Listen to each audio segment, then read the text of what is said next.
What should you expect now that Carson Wentz is back on the active roster and we look into the immediate and near futures of the Washington Commanders right now on Locked On Commanders? Your daily podcast on the Washington Commanders, part of the Locked On Podcast Network. Your team every day.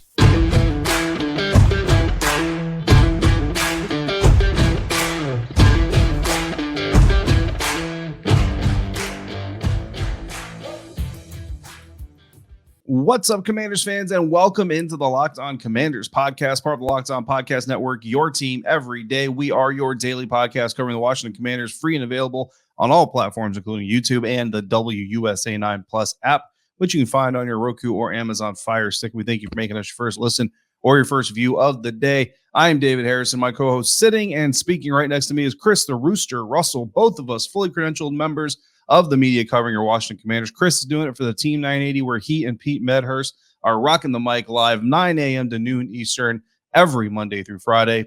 Of course, if you can't catch them then you can catch them anytime on the Odyssey app, and you can find me writing about your Commanders on Commander Country, part of Sports Illustrated's FanNation. Chris, back from the bye week, how was the vacation? You look tanner than ever.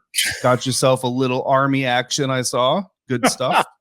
Yeah, I was at Lincoln Financial Field where the Commanders handed the Eagles their only loss of the year. So I was absorbing some of that Commanders aura on Saturday at the Army Navy game. What's that? Yeah. With a bunch of future Commanders in the stands. Exactly. Probably not on the field. Probably not a lot of future Commanders on the field, if you know what I'm saying. But there are definitely a lot of future Commanders in the stadium. I smell what you're cooking, although they could always use some of that punt blocking that Army is really good at. Congratulations to your Army guys, by the way. Yeah. That's a big win for the Knights and from West Point in double overtime. All right, David, today's episode of Locked On Commanders is brought to you by Simply Safe Home Security with Fast Protect technology exclusively from Simply Safe. 24/7 monitoring agents capture evidence to accurately verify a threat for faster police response. There's no safe like Simply Safe. Visit simplysafe.com/LockedOnNFL to learn more. We, of course, thank you for making your first listen and view of the day. And David, now that we're back from bye and you look rested. I mean, you didn't have anything else to do. I'm not rested, right? At all. How's Tom Brady doing? Okay. Tom Brady is not doing well these days. Yeah, I assume. I hope he's not doing well these days.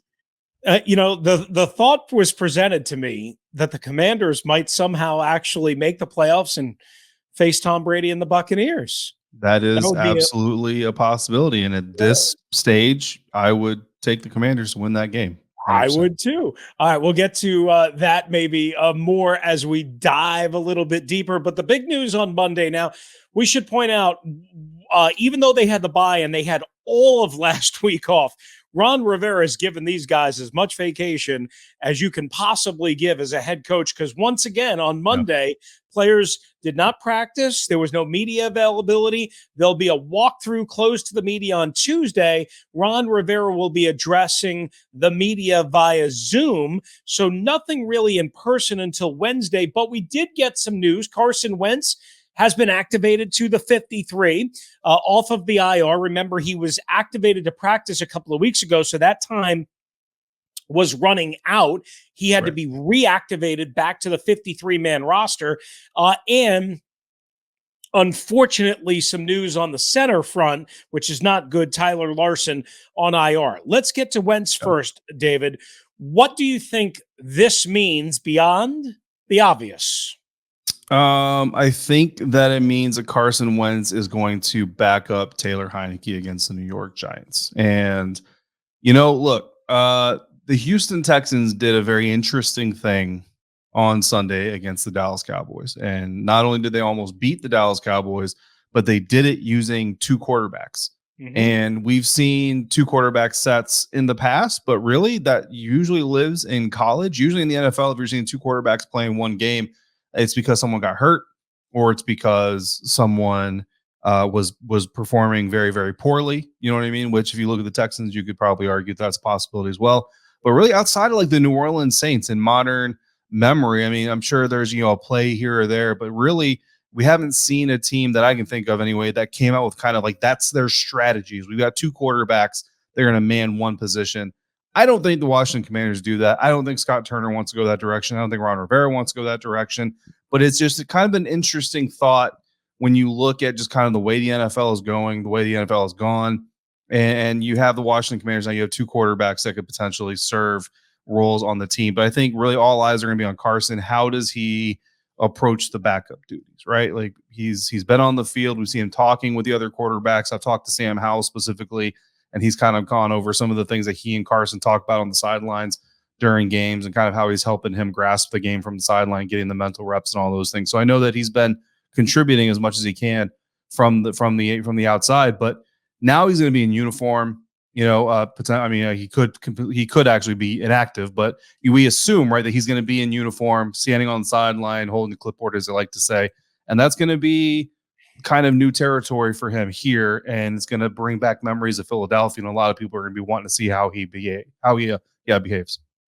Yeah, unless something happens during the practice week, I fully expect Wentz to be in uniform, and not only in uniform, but to be the backup, and Sam Howell to not be in uniform, because teams almost always only activate two quarterbacks, which means he's one snap away from playing, right? Injury, whatever the case might be. Even remember, think about it. If Taylor Heinicke's helmet comes off on one play, he's got to come out for a play. Well, guess what? So he's obvious. The obvious is he's the backup quarterback, I think, unless something goes wrong in practice this week, which is a further problem, or would be a further problem. He's one snap away again, which I think is pretty obvious. But I guess where I was going with that is there any way we see Wentz on Sunday night? Like if Heinicke really, really, really struggles for 2 or 3 quarters, does Ron Rivera and Scott Turner have the temptation, and do they pull the trigger, if you will, for lack of a better term? I don't think it happens because I don't think Heinicke plays bad enough. Yeah.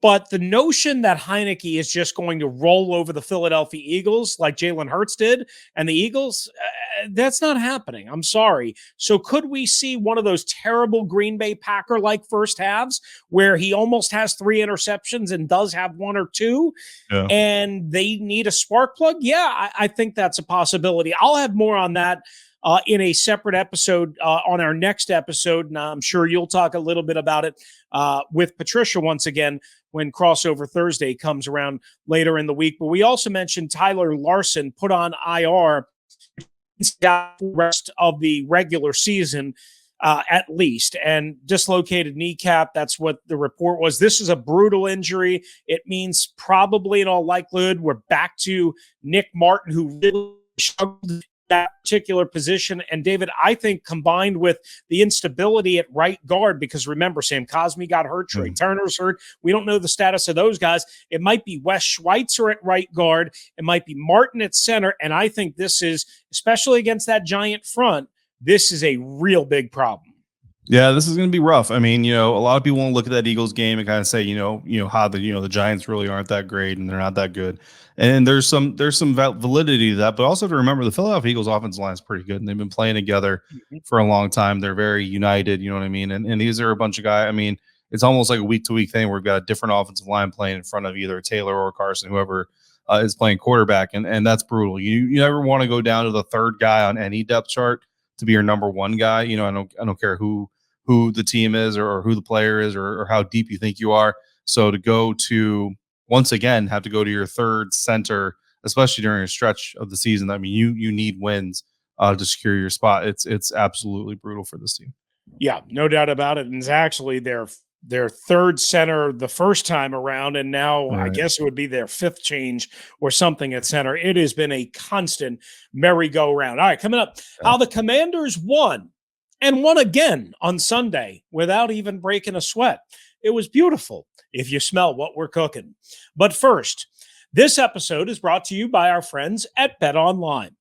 That's right, guys. BetOnline.net is your number one source for sports betting info, stats, news, and analysis. I was so curious after the Giants got whitewashed by those Eagles on Sunday, and the Commanders obviously not playing, what the opening line would be on BetOnline. And then I got the email from my buddy Jimmy Shapiro, and it was 4.5. 4.5 for the Washington Commanders. That seems about right. The normal or usual 3-point home favorite, reasonable, comparable teams, and then a little extra juice, if you will, for the Commanders. So that's where we are to open the week. We will see where the line moves, but you can get the latest odds and trends on everything: football, college football, bowl games, basketball, and more at Bet Online. If you love sports podcasts, they have them as well.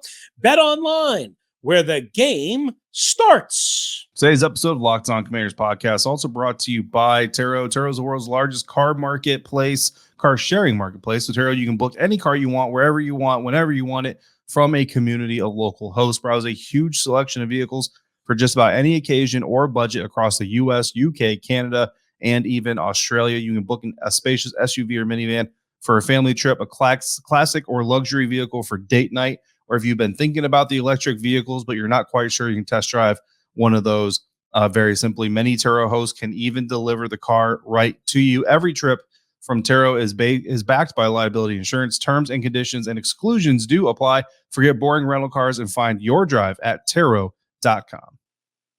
All right, once again, we thank you for making the Locked On Commanders podcast your first listen and view of the day. Now make your second listen and view the Locked On Sports Today podcast. Peter Bukowski and friends, from the games that matter to the biggest stories in sports. Go beyond the scoreboard, behind the scenes. Local experts and insights only Locked On can provide. Locked On Sports Today is available on this app, YouTube, and wherever you get your podcasts. All right, David. So the Commanders won a couple of times on Sunday, and they didn't even have to raise their left hand up or whatever that thing is.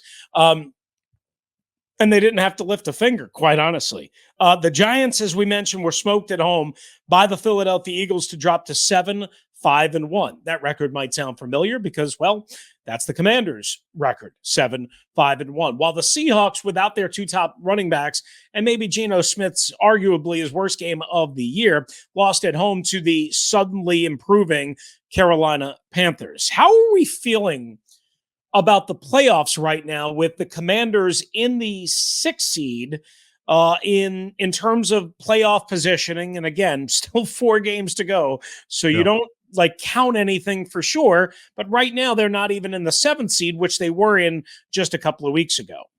Yeah, I mean, I think you got to feel pretty good about what the Washington Commanders have going on. I mean, right now, sitting in the 6th seed again, they've got a 73% chance of making the playoffs as of right now.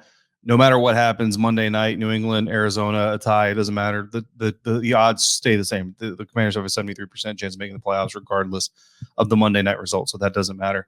And then going into next week, I mean, Seattle is coming off of a loss. San Francisco is coming off of a win. They play each other. Right now, San Francisco is leading the NFC West, so if you're a Commanders fan, you want San Francisco to continue winning. They got the number 1 defense in the National Football League, and apparently Brock Purdy is the next coming of Steve Young or Joe Montana. Call him Joe Young for all I care.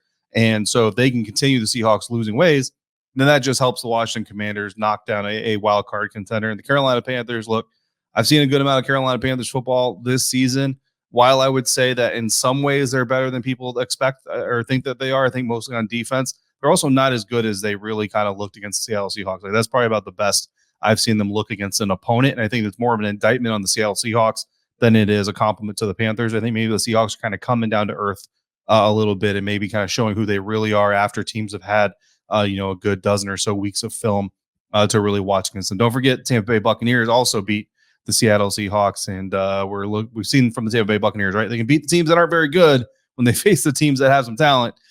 Things don't go very well. So, if you're the Washington Commanders, bottom line, just take care of business. If you can beat the New York Giants, which you should beat the New York Giants, then obviously that will help. Then you've got San Francisco, Cleveland, and you've got Dallas. San Francisco, I'm just going to go on record right now and say it's probably going to be a loss. We'll see what actually happens between now and then as far as health is concerned. But, I think most people would expect the 49ers to come out on top of that matchup, specifically because of how good the Niners defense really is.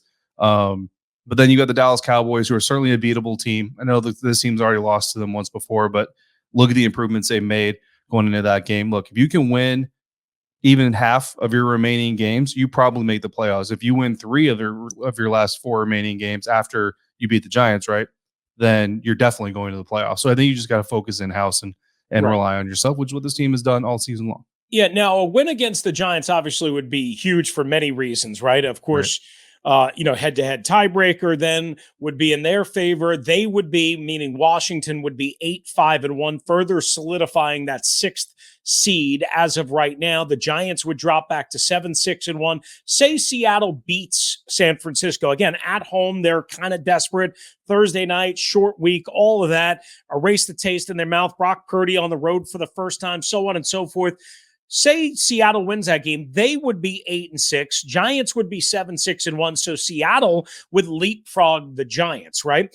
And for Washington, again, they have a little bit of cushion because if they were to beat the Giants, not only would they leapfrog they're currently ahead of the Giants, but further, I guess, move away from the Giants. But they would also be 5-4-1, David. In the conference, the Giants would be 3-6-1. So almost surely Washington would obviously win any and all tiebreakers with the Giants if it came down to that, even at the end of the season. And Seattle, if they were to win, they would be 6-5 in the conference. And again, Washington would be 5-4-1. So that's important for Washington to win, obviously, to kind of keep pace, assuming that Seattle is worried about things that we just simply don't have the answer to. And in terms of control right now, but again, them getting those wins without having to do anything on Sunday is huge, obviously, because of what it gives the Commanders the opportunity to do. Giants at home, San Francisco, probably no Deebo Samuel, and that's important. That's a potentially another big break. And as well, then home for Cleveland, home for Dallas to close it out. And Dallas might be resting their guys, so we will see. Is it a big deal in your eyes that the Detroit Lions are surging or not really? It is to a certain extent, but real quick, if the Washington Commanders beat the New York Giants this coming week, their playoff percentages go up to 90% just by handling your own business. Right. It jumps to 90%. If Washington wins and Seattle loses, that percentage jumps to 93%. If Seattle wins, like you kind of mentioned, but you win, your percentage drops all the way down to 88%. So those are interesting. Those are higher than I thought they would be, to be quite honest with you. So win and your odds go up 15%. No matter what else happens, Detroit Lions, Seattle Seahawks, doesn't matter. Win and your percentage goes up. The Detroit Lions surging, it is important. I don't think it shouldn't scare anybody, right? Like if the Detroit Lions make the playoffs over, say, a Washington Commanders, it's going to be because the Washington Commanders collapsed more than it is the Detroit Lions did anything to take that spot. I agree. I was pointed out on my radio show because Pete and I were initially talking about, hey, the Lions, they're surging. That's a team you don't want to deal with. What if they catch the Commanders? But because of the Commanders' tie right now, the only way that a tiebreaker and therefore head-to-head would come into play is if Detroit actually tied in a game and then they wound up with the same record. So it doesn't look like that is going to complicate things for the Washington Commanders. So just something to keep an eye out on. And when we return right here on the Locked On Commanders podcast, we're back from the bye. We're going to talk about what might be ahead in the offseason, but what you can control right now. Little bit convoluted. You'll see what we're talking about. Don't you dare go anywhere. But first, this episode is brought to you by our friends at Prize Picks and PrizePicks.com. David knows what Prize Picks are. I know what Prize Picks is. You should as well. Fantasy that's fun, easy to compete, and quick to play. Here's what you do. You pick between 2 and 5 players, and if they score more or less than their PP projection, you can win up to 10 times your money on any people. You can play any sport: NFL, NBA, NHL, college football, men's college hoops. Entries can be made in 60 seconds or less. Download the Prize Picks app right now. Go to prizepicks.com to sign up and play daily fantasy sports. First-time users can receive up to a 100% instant deposit match, up to $100 with the promo code Locked On. If you deposit 100, Prize Picks going to give you 100. If you deposit 50, Prize Picks going to give you 50. Don't forget to use sign up for an instant deposit match up to $100. We're also brought to you by Audible. That's right, Audible, releasing a slate of new football podcasts for sure you're going to love, like Think Like a Champion, available right now as a bonus episode on Locked On Presents. Think Like a Champion is a brand new podcast from Russell Wilson and Audible. Russ is a champion on and off the field, but now he talks about the grind and path to greatness. Along with his co-host, you can hear interviews and conversations with two-time Super Bowl champion Von Miller, Tim Tebow, and more. Each episode featuring Olympic medalists, NFL stars, and business leaders. It's available for free on Audible or wherever you get your podcasts. Head over to Locked On Presents for a sneak peek of Think Like a Champion, or catch the full series available anywhere you get your podcasts. Available everywhere now. Audible, get in the game. Back now to wrap up this episode of the Locked On Commanders podcast. And we already looked to the future for the playoffs, right? The Commanders playoff potential this season, potential that you get to see your Washington Commanders in action in the postseason is getting higher and higher, and only grew despite the fact that guys like Taylor Heinicke were kicked back on their sisters' couches, for a good reason this time. So shout out to Taylor for appreciating where he's come from. But we got some other futures in mind, Chris. Contract extensions. The conversations are going to start heating up as the months come here in less than 60 to 90 days. Most likely, we're going to start talking heavily about contract extensions, re-signings, and potential free agent targets. Charles Leno is a guy that comes to mind as a recent benefactor of one of these new contracts that were agreed to. Is there a contract that you think the Washington Commanders should or need to execute, a contract extension with a guy currently on the roster with an expiring contract that you think they need to get done before the season ends? Right. And that's the key word, before the season ends. I mean, obviously they'll get some stuff done in between season or free agency, or maybe they won't, but you hope at least. But to me, before the season is done, the only guy that I think is a reasonable signing, and it has to work both ways, right? It has to work both ways, where the player wants to re-sign with the team and the team wants to re-sign the player, like Charles Leno did, is Taylor Heinicke. And he might not want to do that. He might want to test his market value, especially if things continue to go well, even if statistically they're not great. If they win, hey, Taylor Heinicke might look and say, look, I can get better than Mitchell Trubisky money, which was, about 2 years, $15 million from the Pittsburgh Steelers. We'll continue to debate this as we go along. But David, if I was the Commanders, I would approach Taylor Heinicke with a good veteran backup / fringe starter type offer. Again, 2 years, 15-ish million, somewhere in that range. Maybe you guarantee 10 million of it or whatever. It's more money than Taylor Heinicke ever has had. It would secure him. It would, I think, give everyone in the fan base, the locker room, the organization, the building a little boost of confidence. Because remember, we don't know where Carson Wentz is going to be next year. He's going to count roughly about 26, 27 million against the cap next year. You can get out of that with no dead money, but he's potentially a free agent, or I should say, and Taylor Heinicke is a free agent. So, and you don't want to go down the road of potentially needing to franchise tag Taylor Heinicke because you make a decision on Wentz and then you can't get another quarterback to replace. To me, both are aggressive. Pay the man, give him a nice raise, maybe a 2, maybe a 3-year deal, something like that, and see if you can get him to buy his own couch. Yeah, absolutely. I mean, look, it's an idea that I know has come up already, whether or not you bring Taylor Heinicke back and whether or not you try to extend him before the season is out.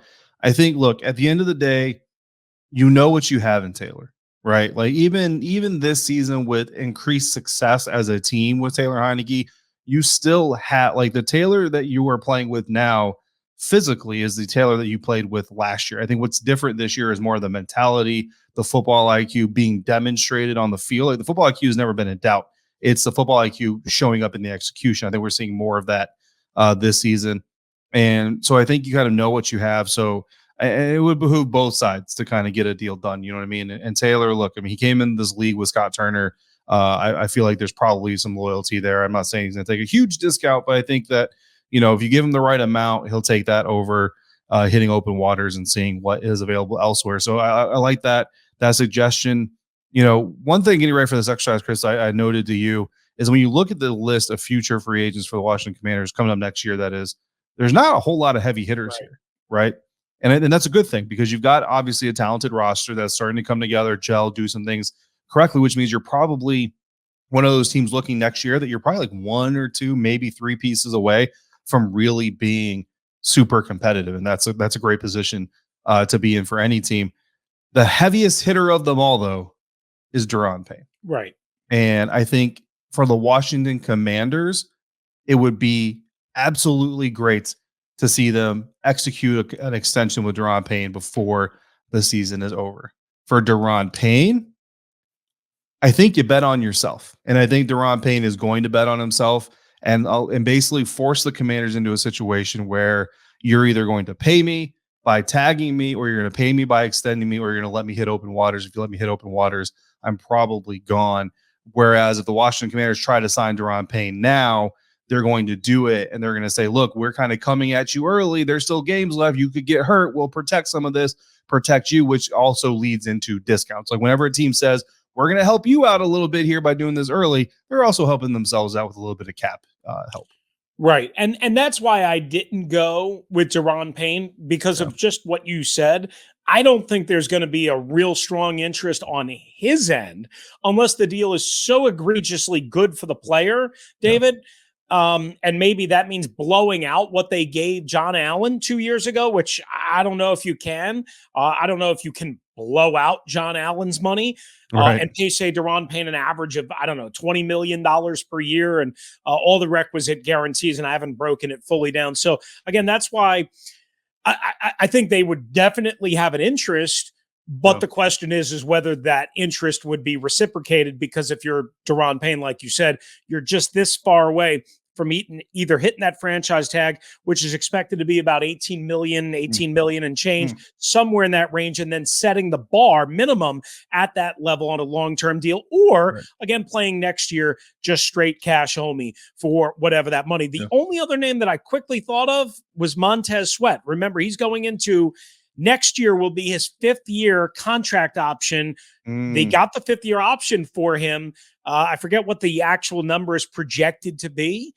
That might be like if you present Daron Payne with a contract and he says, no way, no chance, maybe you jump right ahead to Montez Sweat. I'd have to kind of think about that a little bit more, but we will see. So see, that's good. I narrowed my search to guys on expiring contracts only. So I should have narrowed my search. I should have widened my search a little bit. But I mean, again, I think it's a good. I think you're 100% right. But I think Daron Payne is smarter to wait and basically allow himself to continue being dominant. But really, I mean, I think it's a testament to how much talent. I mean, there's some other names on the list that have expiring contracts I think you can talk about. Daniel Wise is certainly a guy, but he's an exclusive rights free agent. You're bidding against yourself. There's really no reason there. Jeremy Reeves, I know, is a fan favorite and a guy who certainly fills a role, but Cole Holcomb's a perfect example of a guy. Cole Holcomb's a guy, but you're not going to re-sign him under current circumstances. Yeah, so. I don't know what they're going to do with him. I mean, I would assume Cole Holcomb says, maybe a 1-year deal. You bring him back and see if I can stay healthy and see if I can become the Mike again. But I can't give Cole Holcomb a 2, 3, 4-year deal.